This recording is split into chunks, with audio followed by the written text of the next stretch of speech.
Aaradhya, nursing officer, और मैं फिर आप लोगों के लिए एक वीडियो लेके आई हूँ। सो गाइस, जैसा कि आप सभी लोगों को मैंने बोला था कि मैं आपको army nursing and AIIMS nursing इन सबकी इन्फॉर्मेशन देने वाली हूँ, ठीक है। तो आज के इस वीडियो में आप लोगों के बहुत से कमेंट भी थे कि एम्स के बारे में बताएं या आर्मी नर्सिंग के बारे में बताएं। तो आज के इस वीडियो में हम पूरा एम्स को क्लियर करने वाले हैं, ठीक है, कि एम्स क्या है, किस तरीके से आप एग्जाम दे सकते हैं, क्या क्या इसका क्राइटेरिया है, सब कुछ, ठीक है। तो और कितने कॉलेजेस है, ऑल। तो आज के हम इस वीडियो में सारा सब कुछ एम्स के बारे में जानने वाले हैं। एम्स नर्सिंग जो कि आप 12th बेस पे दे सकते हैं, 12th के जस्ट बाद। तो आज हम एम्स के बारे में सब कुछ इस वीडियो में जानने वाले हैं। अगर आप मेरे चैनल पे नए हैं तो चैनल को सब्सक्राइब कर ले, बेल आइकन दबा दे, ताकि मेरे जो भी सारे नए अपडेट्स है वो आप तक पहले पहुंच जाए। ओके, सो स्टार्ट करते हैं। सो गाइस, जैसा कि बहुत सारे लोगों को अभी अभी पेरेस्ट्री एग्जाम आप लोगों ने दिए है, देन अभी आपके आर्मी नर्सिंग एंड अभी एम्स के होने वाले हैं। तो ये एग्जाम कब होने वाले हैं, क्या डेट होती है, सब कुछ।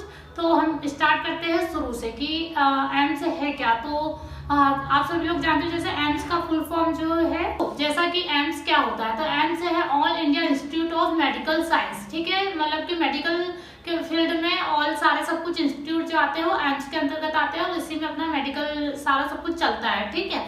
तो ये एक सेंट्रल लेवल की जॉब होती है, या जितने भी एम्स होते हैं सारे सेंट्रल लेवल के होते हैं। हम अभी जैसे पीएनएसटी दिया है वो हमारा स्टेट लेवल का है, पर अभी जो एम्स हो गया, आर्मी नर्सिंग हो गया, रेलवे नर्सिंग हो गया, ये सारा सब कुछ सेंट्रल लेवल का होता है, ठीक है। तो जो एम्स है वो सेंट्रल लेवल का कोर्स है जो आप करते हो, जो सेंट्रल लेवल पे आपकी जॉब लगती है। ओके, सो इसमें कैसा क्या क्राइटेरिया है, तो स्टार्ट करते हैं। जैसा कि आप इंडिया के रहोगे, ठीक है, ये सबसे मोस्ट इम्पोर्टेंट है। इसके बाद जो सेकंड थिंग आती है, ये जो एम्स का एग्जाम है ओनली फीमेल कैंडिडेट्स दे सकते हैं। इसके बाद जो उनकी एज होना चाहिए वो 17 कंप्लीट होना चाहिए। जैसे पीएनएसटी में भी 17 लगी थी, ऐसे ही इसमें भी 17 एज क्लियर होना चाहिए आपकी, ठीक है।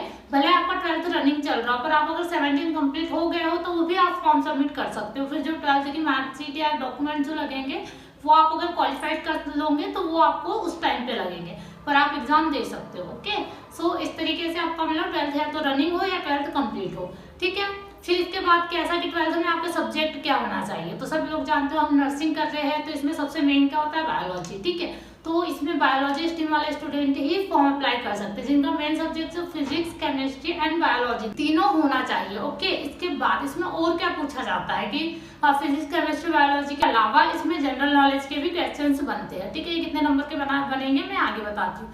सो आपका जो आपने 3 सब्जेक्ट है आपके फिजिक्स, केमिस्ट्री और बायोलॉजी, तो आप जब इससे स्टडी कर रहे हो तो आपका जो 12th में परसेंट होना चाहिए वो 55 समथिंग होना ही चाहिए, ठीक है। 55 ये सिर्फ जनरल और ओबीसी वालों के लिए है। देन इसके बाद जो आपका एससी और एसटी वाले स्टूडेंट आते हैं इनको 5% छूट दी गई है, जिसमें कि इनका 50% होना ही चाहिए, अनिवार्य है इसमें, ठीक है।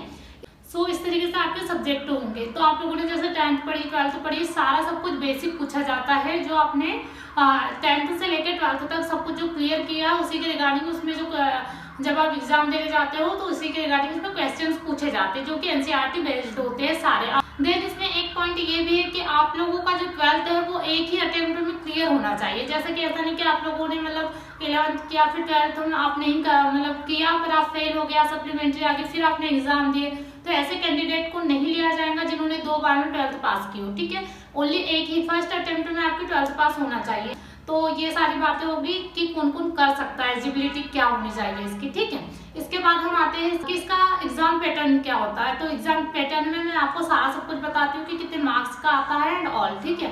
तो जो हम एग्जाम जैसे हमने फॉर्म सबमिट कर दिया, इसके बाद जो एग्जाम होता है तो उसमें हमें ये सारा कंप्यूटर बेस्ड होता है, ठीक है, सारा कंप्यूटर बेस्ड। देन इसमें हिंदी और इंग्लिश दोनों के क्वेश्चंस पूछे जाते हैं। ऐसा नहीं है कि आपको ओनली इंग्लिश में दे दिया जाएगा, ऐसा इसलिए किया जाता है क्योंकि देखो आप जस्ट 12th पास हुए होते हो, बहुत सारे लोग हिंदी मीडियम से होते हैं, बहुत सारे इंग्लिश मीडियम से होते हैं, तो ये सिर्फ उस लेवल को मेंटेन करने के लिए हिंदी और इंग्लिश में दिया जाता है। जब आप किसी अच्छे, जैसे आपने बीएससी नर्सिंग कर लिया, उसके थ्रू आप अगर कोई एग्जाम दे रहे हो, जैसे जो आपका नर्सिंग होता है, जो बीएससी नर्सिंग अलग से करते हैं प्राइवेट से या गवर्नमेंट से, और उसके बाद अगर आप एमएससी का एग्जाम क्लियर करना चाहते हो या अदर कोई भी एग्जाम क्लियर करना चाहते हो तो वो सारा इंग्लिश में आता है, फिर वो हिंदी में नहीं आता। उसके बाद हम ये कितने मार्क्स का आता है, तो देखो ये जो क्वेश्चन पेपर आता है वो ओनली 100 मार्क्स का बन के आता है। इसमें 30 क्वेश्चन होते हैं फिजिक्स से, 30 क्वेश्चन केमिस्ट्री से एंड 30 क्वेश्चन बायोलॉजी से होते हैं, ठीक है, जिसमें बॉटनी और जूलॉजी दोनों ऐड होता है। हमेशा याद रखना, बायोलॉजी जहाँ भी आता है वहाँ बॉटनी और क्या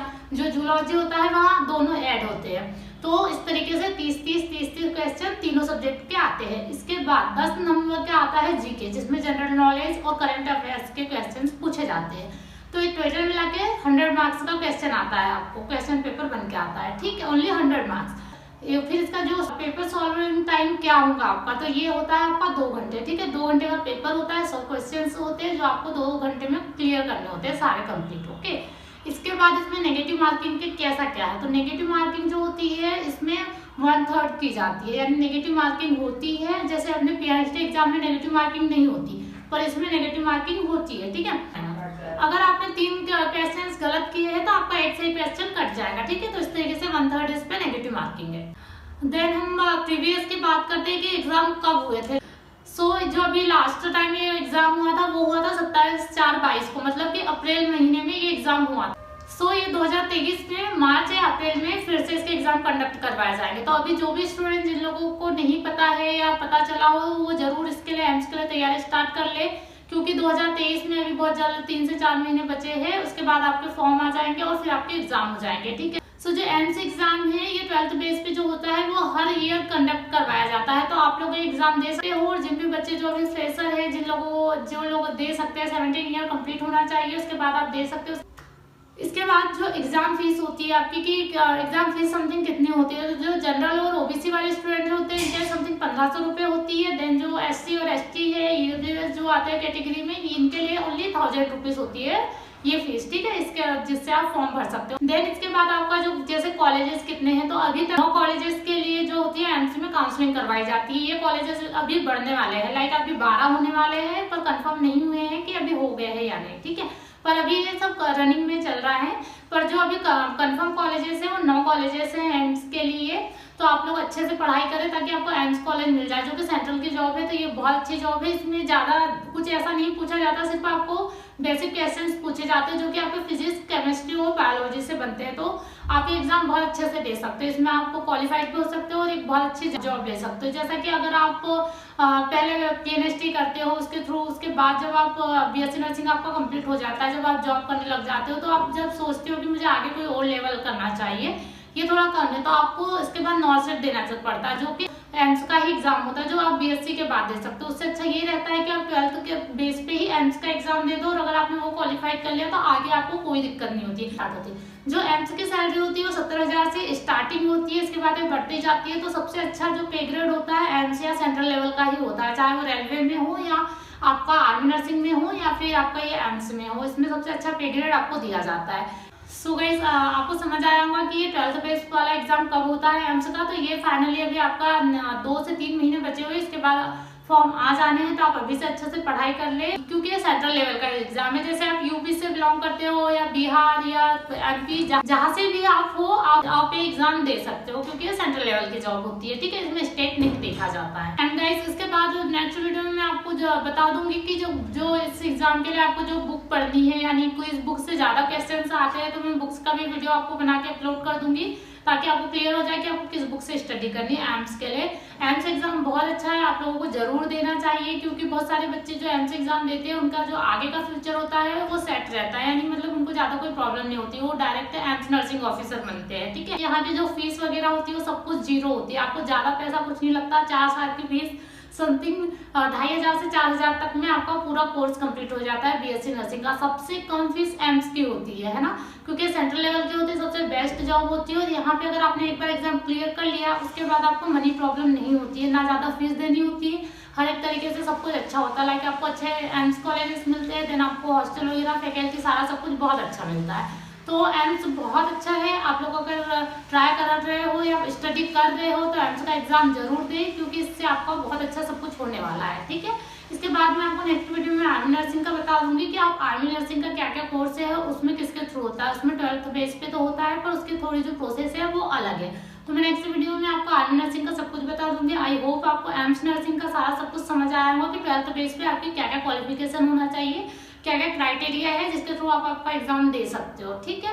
देन आपको जो भी एम्स नर्सिंग से रिलेटेड जो भी क्वेश्चंस हो आप मुझे कमेंट करके जरूर बता दें। साथ ही जैसे ही कोई इसका जो भी नया अपडेट आता है, लाइक अभी एग्जाम फॉर्म रिलीज होने वाले हैं जो भी, तो आपको मेरे टेलीग्राम चैनल पे इसका PDF के रूप में सारा सब कुछ मिल जाएगा। तो आप मेरे टेलीग्राम चैनल को भी जरूर सब्सक्राइब कर ले, देन साथ ही अगर आपको जो भी पर्सनल क्वेरीज हो मुझे आप इंस्टाग्राम पे भी मैसेज कर सकते हैं। ओके, सो आज के इस वीडियो में एम्स के लिए बस इतना ही।